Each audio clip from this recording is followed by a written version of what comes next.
Hello everyone, chapter number 3 creating animation using Synfig। First and second chapter में अंदर हमने पढ़ा था कि फर्स्ट चैप्टर था हमारा मल्टीमीडिया के बारे में। ओके, सेकंड चैप्टर था उसके अंदर सिनफिंग जो सॉफ्टवेयर का हम यूज़ करके छोटा सा एनिमेशन बनाने वाले हैं, जो हमारे सिलेबस में है कि सिनफिंग नाम के सॉफ्टवेयर का यूज़ करके एक एनिमेशन मतलब स्मॉल एनिमेशन हम बना सकते हैं। ओके, तो जो सिनफिंग जो सॉफ्टवेयर है वो कैसे यूज़ होता है, उसका इंटरफेस क्या क्या है, उसमें उसके अंदर कितने पैलेट होते हैं, टूल बॉक्स कितने होते हैं, ओके, उसके बारे में हमने पढ़ा था। यहाँ पे ये थर्ड चैप्टर के अंदर हम पढ़ेंगे कि अगर कोई एनिमेशन बनाना है, छोटा सा एनिमेशन बनाना है, तो सिनफिंग का यूज़ करके हम कैसे बना सकते हैं। In previous chapter we discussed about the Synfig interface. We also show how to use different tools to create and manipulate the basic artwork. Let's now learn how to create an animation. As we have discussed earlier, animation is a visual change over time. In other words, it is the sequence of images displayed one after the other in a given time frame. Let's discuss some basic of animation. आगे के chapter में हमने सिनफिंग का interface पढ़ लिया है, animation क्या है वो भी हमें पता है कि फर्स्ट चैप्टर के अंदर जो मल्टीमीडिया के 5 एलिमेंट हमने पढ़े थे उसके अंदर एनिमेशन क्या है, उसकी डेफिनेशन क्या होती है वो भी हमने देखा था कि animation is a visual change over time. In other words, दूसरे शब्द में हम ये बोल सकते हैं कि इमेज को क्या करते हैं हम सीक्वेंस में बना देते हैं, सीक्वेंस में अरेंज कर देते हैं और उसके बाद one after the other in A given time frame. कोई भी टाइम फ्रेम के अंदर हम मतलब कि फ्रेम को हमें टाइम देते थे और उस टाइम के अंदर वो जो इमेजेस होती है जो हमने सीक्वेंस पे रखी है वो क्या होनी चाहिए, प्ले होनी चाहिए। It's called animation. Animation is a visual change over time wherein the digital image are played one after the other to create and moving effects। तो एनिमेशन क्या है, जो हम जो इमेज को हम सीक्वेंस पे रखते हैं, अरेंज करते हैं, उसे हम मूविंग इफेक्ट देते हैं, थोड़ी इफेक्ट देते हैं और उसके बाद हम उसे प्ले करते हैं, तो उसे क्या बोला जाता है, animation. The images used in animation can be first created and then displayed in a sequence। पहले क्या करना पड़ता है एनिमेशन बनाने के लिए, इमेज को पहले हमें क्रिएट करना पड़ता है और उसके बाद हमें सीक्वेंस में डिस्प्ले करना पड़ता है। This type of animation is known as frame by frame animation, और उसे क्या बोला जाता है, फ्रेम बाय फ्रेम एनिमेशन। यहाँ पे एनिमेशन की हम टाइप्स देखने वाले हैं। ये फर्स्ट टाइप है, फ्रेम बाय फ्रेम एनिमेशन आएगा, उसके बाद की फ्रेम एनिमेशन आएगा, उसके बाद है काइनेमेटिक्स एंड मॉर्फिंग। तो एनिमेशन की 4 टाइप हम देखने वाले हैं। फर्स्ट टाइप से की फ्रेम एनिमेशन। ओके, तो यहाँ पे एनिमेशन क्या है वो क्लियर हो गया, एनिमेशन की डेफिनेशन क्या है वो भी आपको पता चल गई। अब हम देखेंगे फर्स्ट एनिमेशन, इसका नेम है की फ्रेम एनिमेशन। अब ये हर एक एनिमेशन में अलग अलग वर्क होता है। कैसे वर्क होता है हम देखेंगे कि ये जो फर्स्ट है की फ्रेम एनिमेशन, उसके अंदर क्या किया जाता है, images used in animation can be first created and then display in a sequence। पहले जो इमेज होती है उसे बनाया जाता है, क्रिएट हम कर देते हैं और उसके बाद उसे सीक्वेंस में एज ए फ्रेम हम क्या करते हैं, प्ले करते हैं, डिस्प्ले करते हैं। It's called frame by frame animation. ये याद रखना है फ्रेंड्स, डेफिनेशन आ सकती है कि फ्रेम बाय फ्रेम एनिमेशन कैसे डिस्प्ले होता है। Frames are defined as the length of time in the document. Each frame consists of some object to be displayed over a time of period. Hence, in a frame-by-frame animation, each small change in the image is created and then displayed in a sequence. This method is slow and tedious. It also requires lot of time and resource। ये animation में क्या होता है, ये very tedious और slow भी है। क्यों? क्योंकि हर एक फ्रेम को हमें बनाना पड़ता है और उसके बाद हमें क्या करना पड़ता है, उसे सीक्वेंस में रख के उसे डिस्प्ले करना पड़ता है। तो ये सारे जो प्रोसेस है वो थोड़ी मतलब वो लॉट ऑफ टाइम रिक्वायर करती है, सारे रिसोर्स की ज़रूरत पड़ती है, स्लो है, टेडियस मेथड है। ओके, तो फ्रेंड्स ये भी एमसीक्यू में आ सकता है कि चारों एनिमेशन की टाइप में से कौन से एनिमेशन के टाइप में मतलब कि वो टेडियस है, वेरी स्लो है, ज़्यादा टाइम रिक्वायर करती है, तो उसमें आएगा frame by frame animation. Okay friends, तो ये भी याद रखना है कि frames are defined as the length of time in the document. Okay, तो कौन सा एनिमेशन में डिफाइन करता है लेंथ ऑफ टाइम, तो फ्रेम बाय फ्रेम एनिमेशन में frame are defined as the length of the time in the document. Length of time मतलब कि ड्यूरेशन, टाइम ड्यूरेशन के अंदर हमें डिस्प्ले करनी पड़ती है फ्रेम को। Okay friends, I hope frame by frame animation आपको पता चल गया होगा। अब हम देखेंगे सेकंड टाइप्स की frame. The other simple way to create animation is through keyframe. A keyframe is a frame in which we define a change to an object's property. Using keyframe, you need to specify the first position and the last position of the object. The in-between frames are automatically understood and need not be specified. अब ये जो frame by frame and की frame, ये दोनों में difference क्या है? तो डिफरेंस ये है कि जो फ्रेम बाय फ्रेम एनिमेशन था उसके अंदर हमें क्या करना पड़ता था कि सपोज़ हमें कोई एनिमेशन बनाना है तो हमें पहले से ही हमें इमेजेस बनानी पड़ती है। ओके, हर एक उस इमेज को मूविंग इफ़ेक्ट के साथ हम इमेज को तैयार करते हैं। उसके बाद सीक्वेंस में जैसे हमने मूविंग इफ़ेक्ट दी है वैसे हम सीक्वेंस में उसे क्या करेंगे, अरेंज करेंगे और उसके बाद हम उसे डिस्प्ले कर सकते हैं, प्ले कर सकते हैं। किसमें? Frame by frame animation. लेकिन की फ्रेम एनिमेशन के अंदर क्या करना पड़ता है कि सिर्फ हमें first and last frame he create करनी पड़ती है और इन बिटवीन की जो फ्रेम होती है, इमेजेस होती है, मूविंग इफेक्ट होती है, वो जो सॉफ्टवेयर होता है वो ऑटोमेटिकली क्रिएट कर देता है। तो जो फ्रेम बाय फ्रेम एनिमेशन है उससे थोड़ा बेटर है कौन सा? की फ्रेम एनिमेशन। तो फ्रेंड्स, दोनों में डिफरेंस भी आपको पता चल गया होगा। फ्रेम बाय फ्रेम एनिमेशन में क्या करना पड़ता है, पहले हमें सारी इमेजेस, सारी फ्रेम मूविंग इफेक्ट के साथ हमें क्रिएट करनी पड़ती है, उसके बाद सीक्वेंस में अरेंज करके हम उसे डिस्प्ले कर सकते हैं। एंड की फ्रेम एनिमेशन में सिर्फ हमें फर्स्ट एंड लास्ट पोजीशन वाली ही फ्रेम क्रिएट करनी पड़ती है और इन बिटवीन की जो फ्रेम होती है वो ऑटोमेटिकली पोजीशन ले लेती है, तैयार हो जाती है। Okay, for example say we want to show a circle moving from left to right. मैं एक एग्जांपल लेते हैं कि हमें क्या करना है कि हमें एक सर्कल लेके हम और उसे हम मूव करते हैं लेफ़्ट टू राइट। तो क्या करना पड़ेगा, हमें लेफ़्ट टू राइट हमें मूव करना है तो सिर्फ हमें दो ही पोजीशन क्रिएट करनी पड़ेगी। कौन सी? Here you need to create the first keyframe on the left and include the last keyframe on the right. The series of frame in between are drawn automatically. हमें सिर्फ लेफ़्ट टू राइट दो ही position की frame create करनी पड़ेगी, हमें नहीं centre की, इन between की कोई भी फ्रेम हमें क्रिएट नहीं करनी है। ओके, क्योंकि जो की फ्रेम एनिमेशन है वो ऑटोमेटिकली वो क्रिएट कर देता है फ्रेम को।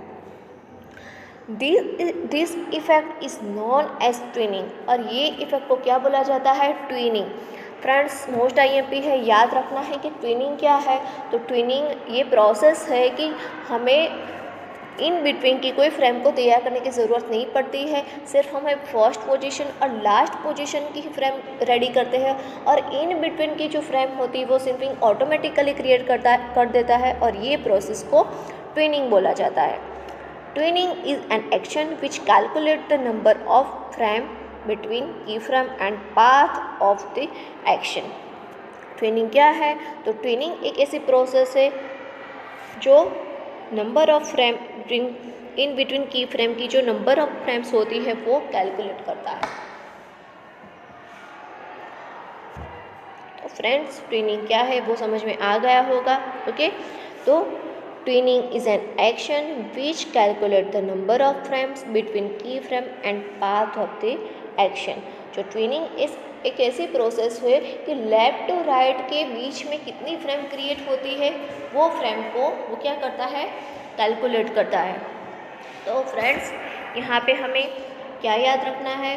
फ्रेम बाय फ्रेम एनिमेशन क्या है, की फ्रेम एनिमेशन क्या है, दोनों में डिफरेंस क्या है, कौन सा एनिमेशन टेडियस है, कौन सा animation lots of time require करता है, ट्विनिंग क्या है, ट्विनिंग की प्रोसेस वर्क कैसे करती है। तो ट्विनिंग क्या करेगा? ट्विनिंग की जो प्रोसेस होती है वो इन बिटवीन वाली फ्रेम को कैलकुलेट करती है, ये याद रखना है फ्रेंड्स। और ऐसे एनिमेशन को, this type of animation is known as cel animation और ये वाले एनिमेशन का दूसरा नाम है सेल एनिमेशन भी उसे बोला जाता है। And computer generally employ this type of animation. और जो कंप्यूटर होता है वो जनरली इस टाइप के एनिमेशन को स्टोर करता है, यूज़ करता है। The real difference between varieties of animation software is how much to be drawn by the user and how much is automatically generated by the computer. Okay? जो software हम देखते हैं उसमें हम क्या वैरायटी देखते हैं कि कंप्यूटर कितना वर्क करता है और हमें कितना वर्क करना पड़ता है। तो इसमें हम डिफरेंस देख सकते हैं कि जो की फ्रेम एनिमेशन है उसमें हमें काम थोड़ा कम करना पड़ता है, क्योंकि इन बिटवीन की फ्रेम वो ऑटोमेटिकली क्रिएट कर देता है की फ्रेम एनिमेशन में। ओके फ्रेंड्स, तो ये दोनों टाइप से आपको पता चल गया होगा। अब अनदर टाइप देखेंगे हम। Another type of computer animation is known as kinematics. It is the study of movement and motion of the object that have joints such as walking man और रनिंग लेपर्ड। ये another types है जिसका name है kinematics. और kinematics का मतलब क्या है? Study of movement and motion of object that have joints such as walking man और running leopard। हम ये ऐसे एग्जांपल देखते हैं ना एनिमेशन के अंदर कि ऐसा एनिमेशन में से रनिंग लेपर्ड बनाया है, वॉकिंग मैन बनाया है, तो वो क्या है उसके मूवमेंट की, जो ऑब्जेक्ट के मूवमेंट के ऊपर, उसके मोशन के ऊपर वो क्या करता है? स्टडी करता है। और ऐसे एनिमेशन के टाइप्स को काइनेमेटिक्स बोला जाता है। तो काइनेमेटिक्स में कौन सा एमसीक्यू याद रखेंगे फ्रेंड्स कि काइनेमेटिक्स किसे बोलेंगे? तो kinematics is the study of movement and motion of the object. In some animations we can use an effect known as morphing. And last type है मॉर्फिंग। मॉर्फिंग किसे बोलेंगे हम? मॉर्फिंग आपने कई सारे ऐसे एडवर्टाइजमेंट देखी होगी कि जिसमें क्या होता है कि आप एक फेस को देखते हो तो थोड़े ही सेकंड में वो फेस चेंज हो जाता है, ट्रांसफ़र हो जाता है दूसरे इमेज के अंदर। तो वो कैसे बनाया है? तो it's a type of morphing. तो ये मॉर्फिंग एनिमेशन का टाइप्स है जिसके अंदर varying the image transfer into another. Say for example, you must have seen that a person's face transform into another face and so on, and many products are available in the market that support this type of effects. तो friends ये चारों types थे animation के। I hope उसके अंदर आपको पता चल गया होगा। फ्रेंड्स एनिमेशन की डेफिनेशन याद रखनी है, चारों में डिफरेंस याद रखना है। ओके, फर्स्ट था frame by frame animation. Friends जिसके ये इसके नाम ऊपर से ही कई सारे एनिमेशन हमें याद रह जाएंगे, जैसे कि फ्रेम बाय फ्रेम। तो उसके अंदर क्या होता है कि हमें पहले फ्रेम को क्रिएट करनी पड़ती है, सीक्वेंस में रखनी पड़ती है, उसके बाद हम डिस्प्ले कर सकते हैं। सेकेंड है की फ्रेम एनिमेशन। तो की फ्रेम एनिमेशन के अंदर क्या होता है कि फर्स्ट एंड लास्ट पोजीशन ही हमें क्रिएट करनी पड़ती है। इन बिटवीन की फ्रेम ऑटोमेटिकली बन जाती है, क्रिएट हो जाती है। इस प्रोसेस को ट्विनिंग बोला जाता है। और ट्विनिंग प्रोसेस की डेफिनेशन क्या होगी कि ट्विनिंग ऐसी प्रोसेस है कि इन बिटवीन की फ्रेम को वो कैलकुलेट कर देती है। और इस टाइप के एनिमेशन को सेल एनिमेशन बोला जाता है। जनरली कंप्यूटर इस टाइप के एनिमेशन को स्टोर करता है, यूज़ करता है। ओके फ्रेंड्स, तो ये भी पता चल गया। थर्ड एनिमेशन था काइनेमेटिक्स। काइनेमेटिक्स क्या है? तो काइनेमेटिक्स की एग्जांपल भी आ सकता है एमसीक्यू में कि काइनेमेटिक्स का एग्जांपल कौन सा है? तो running man, running leopard, walking man, it's a example of kinematics. और kinematics is a study of movement and motion of the object. And last था हमारा मॉर्फिंग। तो मॉर्फिंग मतलब क्या कि that person's face transform into another face and so on, it's called morphing.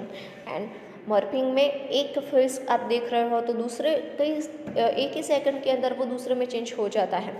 तो ऐसा animation को हमें मॉर्फिंग बोला जाता है। ओके फ्रेंड्स, अब देखेंगे क्रिएटिंग एनिमेशन। हमें एक एनिमेशन बनाना है छोटा, तो हम कैसे बना सकते हैं? Now let's create our first animation of a circle moving from left to right। Animation बनाना है कि एक सर्कल को हमें मूव करना है left to right. First of all हमें क्या करना पड़ेगा? हमें पता है कि हमें एनिमेशन सिंपिंग में बनाना है, तो हमें पहले सिंपिंग ओपन करना पड़ेगा। कैसे करोगे? स्टार्ट में जाके, या फिर उबंटू यूज़ कर रहे हो तो application, graphics and simping most IMP है फ्रेंड्स, याद रखना है। सिंपिंग कैसे ओपन करना है? तो एप्लीकेशन, ग्राफिक्स एंड सिंपिंग। उसके बाद this will automatically open new file for you, ये ऑटोमेटिकली न्यू फाइल ओपन कर देगा। उसके बाद कैरेट एडिट प्रॉपर्टी में जाना है। सिंकिंग के अंदर right and left hand side एक छोटा सा ट्राइंगल होता है, इट्स कॉल्ड कैरेट। उसके बाद एडिट ऑप्शन सेलेक्ट करना है और प्रॉपर्टी ओपन करनी है। This option the canvas property dialog box it's shown in figure, ये आपका प्रॉपर्टी डायलॉग बॉक्स ओपन हो गया है। उसके अंदर आप देख सकते हो कि कैनवास इन्फॉर्मेशन में नेम एंड डिस्क्रिप्शन दोनों है। आपको जो नेम रखना है प्रैक्टिकल का वो रख सकते हो, डिस्क्रिप्शन जो हमें याद रखने के लिए होता है, ऑप्शनल होता है, वो लिखना है। उसके बाद मोस्ट IMP है, नीचे आप 3 टैब देख सकते हो, इमेज, टाइम एंड अदर, याद रखना है फ्रेंड्स। ये भी मोस्ट IMP है कि प्रॉपर्टी विंडो ओपन करनी है, तो कैसे करेंगे हम, तो कैरेट एडिट एंड प्रॉपर्टी में जाना है। उसके बाद ये भी MCQ हो सकता है कि कैरेट एडिट प्रॉपर्टी आप ओपन करते हो तो प्रॉपर्टी विंडो में कितनी टैब होती है, तो 3 टैब्स होती है, ये भी हमें याद रखना है। कौन कौन सी, तो time, image and other 3 tab होती हैं। उसके बाद बहुत सारे MCQ हो रहा है ये डायलॉग बॉक्स में, जैसे कि जब टाइम टैब आप ओपन करते हो, टाइम सेटिंग के अंदर फ्रेम पर सेकंड कितने होते हैं, तो 24 होते हैं। याद रखना है फ्रेंड्स कि FPS जिसका फुल फॉर्म है फ्रेम पर सेकंड, मतलब 1 सेकंड के अंदर कितनी फ्रेम आपकी डिस्प्ले होती है, तो 24 frames per second. Okay, then start time कितना होता है, 0F होता है। एंड टाइम कितना होता है, तो and time by default 5S होता है, यहाँ पे चेंज किया गया है कि 2S, मतलब कि बाय डिफ़ॉल्ट 5S होता है, लेकिन अगर आपको चेंज करना है तो आप कर सकते हो। ओके फ्रेंड्स, तो ये भी MCQ याद रखने हैं। 3 टैब, कौन कौन से 3 टैब, FPS कितनी होती है, स्टार्ट टाइम कितना होता है एंड एंड टाइम कितना होता है। उसके बाद है टाइम बार। टाइम बार क्या होता है, ये है आपका time bar. Okay, it's shown in figure. Click on the time bar, you can see the orange indicator showing the position in time. Clicking at the various point, you can see value 0F, 1S, 1S, 10F, etc. In the empty field, you can also type the position in the entry field and press enter. The indicator will take you that position in time slider. These values indicate a specific point on the timeline in terms of seconds, frames. Default each second is divided into 24 frames. As you can see in figure, frame per second is set as a 24. The frames start as 0 and goes up to 24. Example, when 1 second and 13 frames have passed, तो entry box में क्या आएगा, 1S 13F। यहाँ पे आप देख सकते हो ये 0F करके है जो है वो है आपका, उसे आप बोलेंगे एंट्री बॉक्स भी बोल सकते हैं, एंट्री फील्ड भी आप बोल सकते हो। ओके, जो जहाँ पे जितनी आपका टाइम बार में जितना टाइम यहाँ पे पास होता है वो टाइम यहाँ पे एंट्री फील्ड में आ जाता है। आप देख सकते हो ऑरेंज इंडिकेटर, छोटा सा एक स्ट्रेट लाइन आपको दिखती है, उसे बोला जाता है ऑरेंज इंडिकेटर। और ये ऑरेंज इंडिकेटर हमें क्या इंडिकेट करता है, हमारी जो पोजीशन, अभी जो हमारी पोजीशन कौन सी है ऑब्जेक्टिव, तो वो इंडिकेट होता है हमें। तो फ्रेंड्स ये MCQ में याद रखना है कि टाइम बार में हम टाइम को पोजीशन को इंडिकेट करने के लिए जो इंडिकेटर होता है वो कौन से कलर का होता है, तो ऑरेंज का होता है। जहाँ पे हम टाइम जो जिस बॉक्स में लिखते हैं उसे क्या बोला जाता है, एंट्री फील्ड। एंट्री फील्ड में हमें जो भी टाइम लिखना है वो लिख सकते हैं। आप ये जो ऑरेंज इंडिकेटर को ड्रैग करके भी टाइम सिलेक्ट कर सकते हो, और आप ये जो एंट्री फील्ड है उसमें लिख के एंटर करके भी आप टाइम सेट कर सकते हो पोजीशन का। अब नीचे मोस्ट IMP आप देखो, जो थर्ड वाला टाइम बार है जिसमें 1S 13F है, उसका मतलब यहाँ पे S का मतलब सेकंड होता है, सेकंड इंडिकेट करता है, और F का मतलब फ्रेम होता है। मतलब कि 1 सेकंड के अंदर 13F आपके पास हो चुके हैं, ये इंडिकेट करता है। ओके फ्रेंड्स, तो टाइम बार भी पता चल गया आपको सिंपल में। अब हम देखेंगे animate editing mode. On the right side of the time bar, यहाँ पे आप देख सकते हो, देखो राइट हैंड साइड एक ग्रीन कलर का सिंबल आपको दिख रहा है, ओके, तो ये क्या है आपका ग्रीन बटन जो है उसे क्या बोलेंगे, animate editing mode. It will be visible if you have a non zero and time. Clicking on this button turn it into red button. ये जो ग्रीन बटन है, आप एक बात आपको याद रखनी है कि आप कोई भी एनिमेशन बनाते हो तो उसके अंदर आपने सारे प्रोसेस कर दिए, लेकिन आप ये मोड को ऑन करना भूल गए हैं तो आपका कोई भी एनिमेशन प्ले नहीं होगा। ओके, तो याद करके क्या करना पड़ता है, हमें ये बटन को, ये मोड को ऑन करना पड़ता है। ये जब बटन ये ऑफ होगा तो अब ये ग्रीन कलर का होगा, जब हम उसे क्या करेंगे, प्ले करेंगे, तो ये बटन रेड कलर का हो जाता है और कैनवास के ऊपर रेड कलर की आउटलाइन आ जाती है। इसका मतलब है कि ये एक्टिव हो गया है। ओके, कोई भी एनिमेशन बनाने से पहले हमें क्या करना पड़ता है, एनिमेट एडिटिंग मोड, ये बटन को ऑन करना पड़ता है। ओके, जो रेड कलर का हो जाए उसके बाद हमें एनिमेशन बनाना है। In animate mode, whenever a parameter of an object is changed, a waypoint is created to remember the change in the position and the time on the time slider at which the change happened.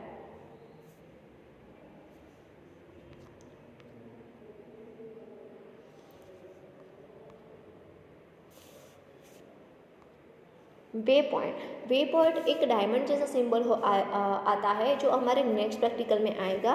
Okay, अभी आप ये याद रखो कि animate editing mode कैसे work होता है, कौन सा बटन का मतलब क्या होता है, क्या इंडिकेट करता है।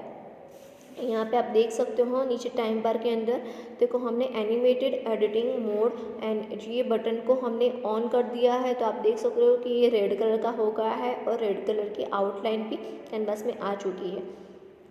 ओके, अब प्ले का बटन कौन सा है, previous button, next frame button भी आप यहाँ पे देख सकते हो। Finally we need to render our work. Rendering means the computer use various algorithm to apply the final effects you have specified on the object created. अब हम simple भी उसे प्ले कर सकते हो, आपका एनिमेशन बन चुका है तो आप प्ले बटन पर क्लिक करके प्ले भी कर सकते हो या फिर आप रेंडर इफेक्ट भी दे सकते हो। अब ये रेंडर क्या है, तो रेंडर इफेक्ट मतलब कि ऐसे इफेक्ट कि जैसे आप ब्राउज़र में एनिमेशन को अगर आपको देखना है कि ब्राउज़र में रन करोगे तो कैसा दिखेगा आपको, तो ऐसी एक इफेक्ट, अच्छी इफेक्ट देनी है आपको, तो आपको एनिमेशन को रेंडर करना पड़ेगा। तो रेंडरिंग की डेफिनेशन याद रखेंगे फ्रेंड्स कि रेंडर क्या करता है कि एनिमेशन को थोड़े वेरियस इफेक्ट देके, थोड़े अल्गोरिथम का यूज़ करके उसे एक अच्छी इफेक्ट देता है। It's called rendering. Rendering means the computer use various algorithm to apply the final effect you have specified on the object created. It's called rendering.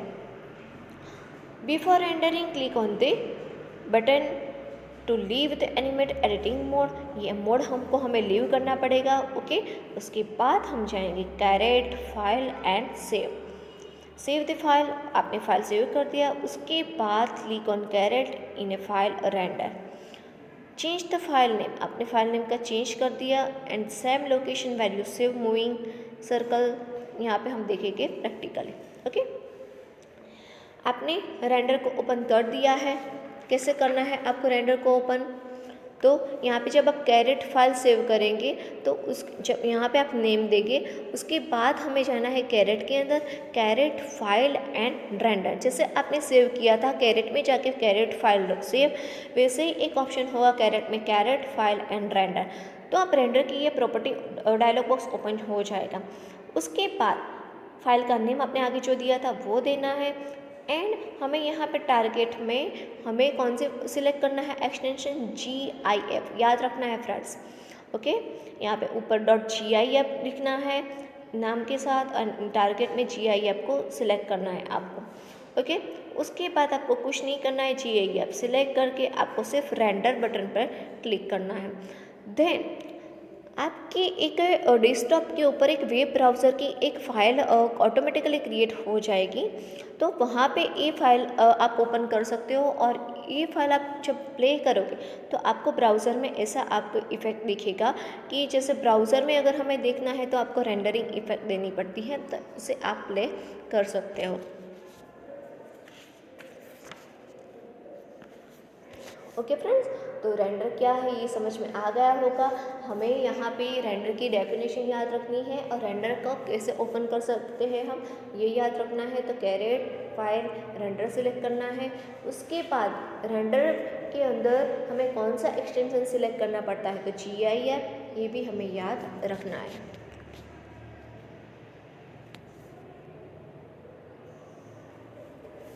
Then अगर हमें कोई भी एनिमेशन बनाना है यूजिंग की फ्रेम का यूज़ करके हमें बनाना है, ओके, तो उसके अंदर हमें किसका यूज़ करना पड़ता है, की फ्रेम का।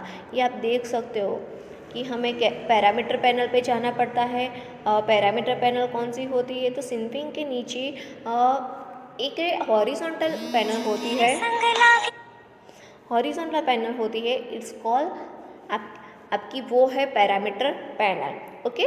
हमें आगे पढ़ा था इंटरफेस के अंदर की वर्टिकल पैनल होती है, हॉरिजॉन्टल पैनल होती है। तो हॉरिजॉन्टल पैनल में के अंदर ये पैरामीटर पैनल होती है। यहाँ पे आप देख सकते हो कि 3 टैब है जिसके अंदर की फ्रेम का यूज़ करना है। तो हमें ये की वाला सिंबल क्या करना है, सिलेक्ट करना है और ऐड की फ्रेम पे लिए ये प्लस वाला एक सिंबल है नीचे, वो हमें क्या करना है, ऐड करना है। अभी हम ये नहीं देखेंगे सारी प्रोसेस की कैसे होता है, लेकिन इसके अंदर से जो MCQ निकल रहा है वही हमें देखना है। तो याद रखना है फ्रेंड्स कि की फ्रेम के लिए की वाला सिंबल है ये सिलेक्ट करना है और की फ्रेम को ऐड करने के लिए ये स्मॉल बटन जो प्लस वाला है उसे हमें सिलेक्ट करना है, ओके। इसके अंदर आप देख रहे हो पैनल के अंदर की time, length, jump and description है, ये सारी चीज़ें हैं, ओके।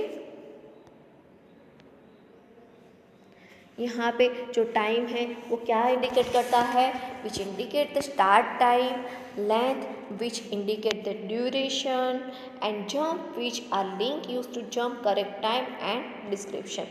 ये याद रखना है फ्रेंड्स कि ये 3 पैरामीटर पैनल में ये क्या इंडिकेट करता है, तो लेंथ मतलब कि जो टाइम है, तो टाइम इंडिकेट क्या करेगा, स्टार्ट टाइम।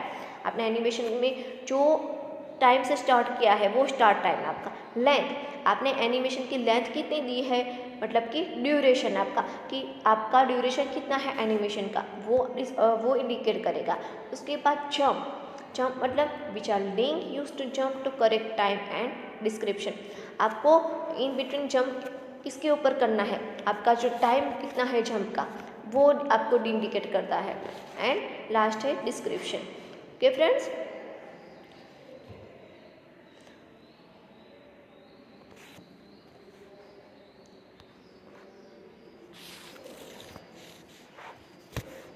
नेक्स्ट है आपका टाइम लूप। टाइम लूप का यूज़ करके आपको एनिमेशन बनाना है, तो कैसे बनाओगे, उससे पहले हम देखेंगे कि लूप क्या होती है। लूप, तो लूप मतलब क्या, if you want your animation to repeat again use the time loop. आप अपने एनिमेशन को रिपीट करना चाहते हैं कि रिपीट अगेन रिपीटेड लूप का मतलब यही होता है कि जो लूप मतलब कि राउंड चक्कर के अंदर वो घूमता ही रहता है, ओके, तो उसे हम लूप बोल सकते हैं। Let's take an example of bouncing ball to understand time loop. एक एग्जांपल लिया है कि बाउंसिंग बॉल, ऐसा हमें एक एनिमेशन बनाना है कि एक बॉल है जो बाउंसिंग करता ही रहता है, तो वो क्या है, उन टाइप की एक लूप हुई, ओके, जिसमें लूप जो होती है वो चलती ही रहती है। यहाँ पे टाइम लूप के लिए कौन से टूल सिलेक्ट करने हैं हमें, यहाँ पे आप देख सकते हो कि सर्कल टूल के अंदर कौन से पैनल हमें या सर्कल टूल में कौन से ऑप्शन हमें सिलेक्ट करने हैं। तो याद रखना है फ्रेंड्स, उसके अंदर हमें create outline B line, create region B line select करना है। उसके बाद हम ये टाइम लूप वाला एनिमेशन बना सकते हैं।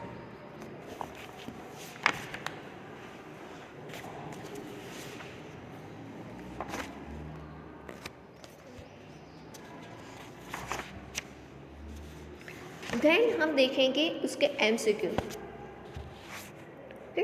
तो फर्स्ट MCQ है टेक्स्ट बुक के MCQ है, which of the following terms represent the object to be display over a period of time. तो क्या आएगा फ्रेंड्स, उसके अंदर कि ऑब्जेक्ट को रिप्रेजेंट करने के लिए किसका यूज़ होता है, सिंपल है, फ्रेम का यूज़ होगा। Then second है, each small change in the image is created and then displayed in a sequence in which of the following techniques। ये भी आपको ये पता होगा कि स्मॉल चेंज करके इमेज को क्रिएट करके हम सीक्वेंस में डिस्प्ले करते हैं, उसे कौन सा एनिमेशन बोला जाता है, तो frame by frame animation. Next, which of the following timing is default setting for the end time. Caret edit property के अंदर हमारा जो एंड टाइम होता है एनिमेशन का वो कौन सा होता है बाय डिफॉल्ट, तो 5s होता है। Which of the following term represents a frame that define the change to an object's property? तो उसमें क्या आएगा, की frame. Which of the following represent an indicator used to represent a waypoint? Diamond. जो diamond जैसा एक symbol होता है वो क्या रिप्रेजेंट करता है, वे पॉइंट, जिसे वे पॉइंट बोला जाता है।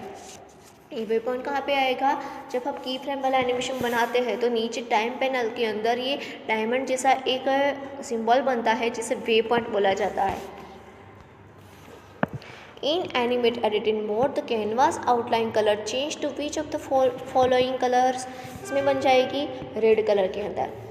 Which of the following terms define the length of time in the document, क्या आएगा, लेंथ ऑफ टाइम क्या कौन सा एनिमेशन डिफाइन करता है, तो फ्रेम बाय फ्रेम, मतलब उसमें फ्रेम आएगा। विच of the following is correct entry in this time slider.